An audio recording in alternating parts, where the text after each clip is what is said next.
Setting up your Revolut account after signing up is a straightforward process. Follow these steps to ensure you complete your setup successfully. Step 1. Download the app. Start by downloading the Revolut app from the App Store or Google Play Store. Once installed, open the app and log in using the credentials you created during signup. Step 2. Verify your identity. To comply with regulations, you will need to verify your identity.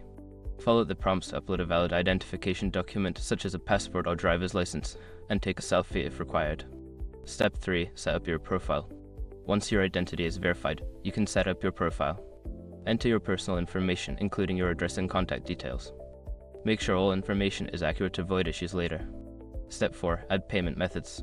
Before filing a refund or dispute, use the SROC.com link in the description to open the refund dispute deadline calculator and confirm your deadline.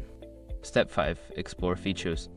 After setting up your payment methods, take some time to explore the app's features.